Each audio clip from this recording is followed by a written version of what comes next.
प्रेम और ध्यान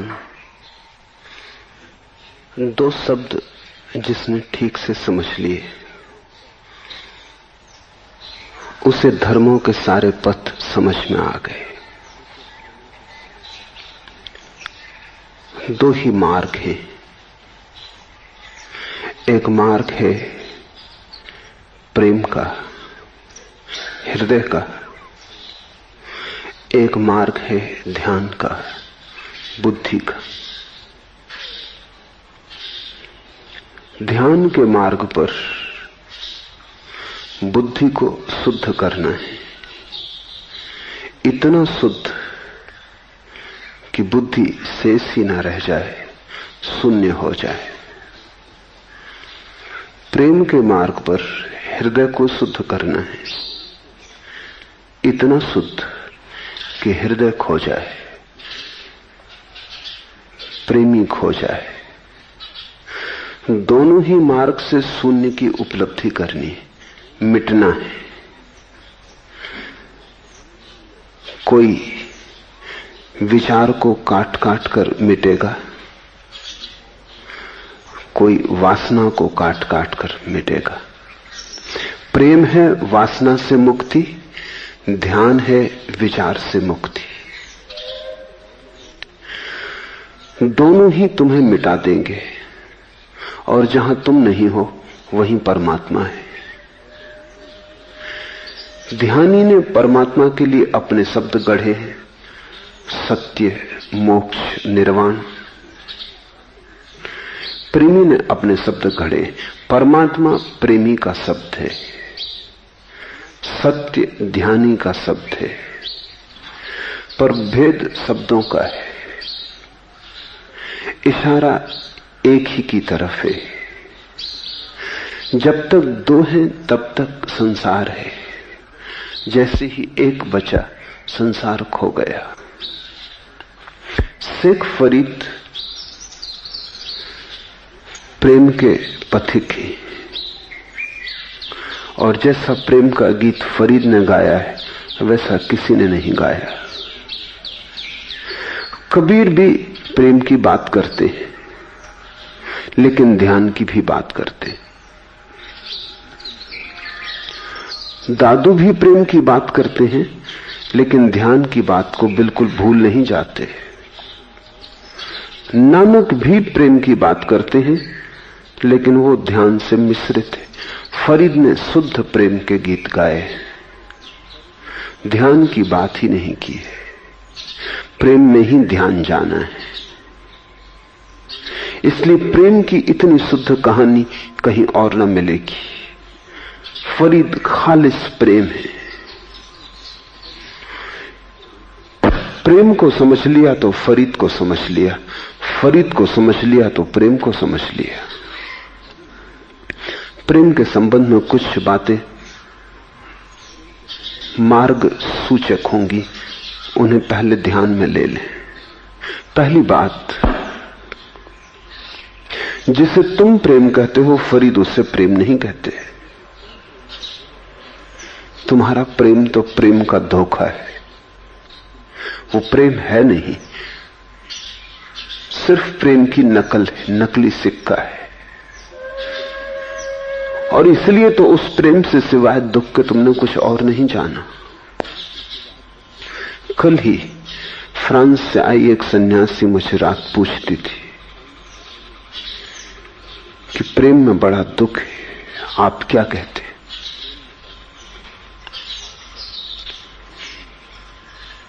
जिस प्रेम को तुमने जाना है उसमें बड़ा दुख है, इसमें कोई शक नहीं।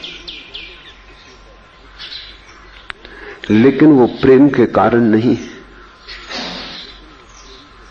वो तुम्हारे कारण है। तुम ऐसे पात्र हो कि अमृत भी विष हो जाता है।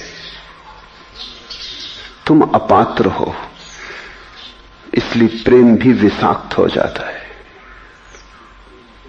फिर उसे तुम प्रेम कहोगे तो फरीद को समझना बहुत मुश्किल हो जाएगा, क्योंकि फरीद तो प्रेम के आनंद की बातें करेगा, प्रेम का नृत्य और प्रेम की समाधि और प्रेम में ही परमात्मा को पाएगा। और तुमने तो प्रेम में सिर्फ दुख ही जाना है, चिंता, कलह, संघर्ष ही जाना है। प्रेम में तो तुमने एक तरह की विकृत रुग्ण दशा ही जानी है। प्रेम को तुमने नरक की तरह जाना है। तुम्हारे प्रेम की बात ही नहीं हो रही। जिस प्रेम की फरीद बात कर रहा है वो तो तभी पैदा होता है जब तुम मिट जाते हो। तुम्हारी कब्र पर उल्टा उगता है फूल उस प्रेम का। तुम्हारी राख से पैदा होता है वो प्रेम। तुम्हारा प्रेम तो अहंकार की सजावट है। तुम प्रेम में दूसरे को वस्तु बना डालते हो। तुम्हारी प्रेम की चेष्टा में दूसरे की मालकियत है।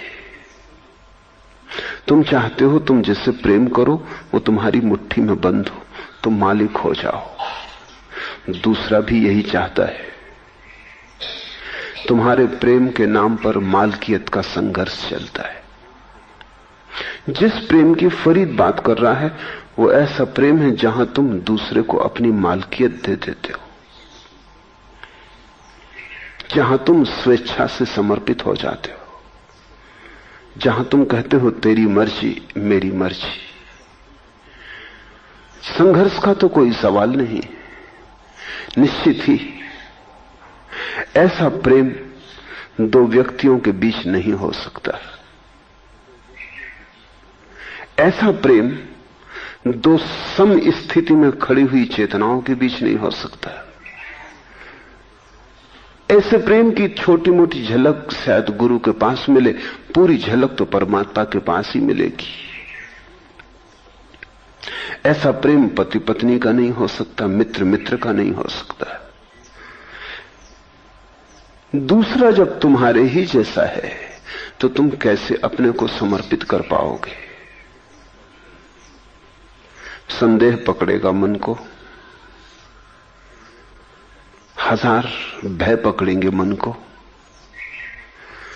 ये दूसरे पर भरोसा हो नहीं सकता कि सब छोड़ दो कि कह सको कि तेरी मर्जी मेरी मर्जी है।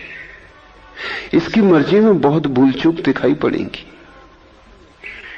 ये तो भटकाव हो जाएगा। ये तो अपने हाथ से आंखें फोड़ लेना होगा। ऐसे ही अंधेरा क्या कम है, आंखें फोड़कर तो और मुश्किल हो जाएगी। ये तो अपने हाथ में जो छोटा मोटा दिया है बुद्धि का वो भी बुझा देना हो जाएगा। ये तो निर्बुद्धि में उतरना होगा। ये संभव नहीं है। मनुष्य और मनुष्य के बीच प्रेम सीमित ही होगा। तुम छोड़ोगे भी तो सशर्त छोड़ोगे। तुम अगर थोड़ी दूसरे को मालकियत भी दोगे तो भी पूरी न दोगे, थोड़ा बचा लोगे, लौटने का उपाय रहे। अगर कल वापस लौटना पड़े, समर्पण को इंकार करना पड़े तो तुम लौट सको।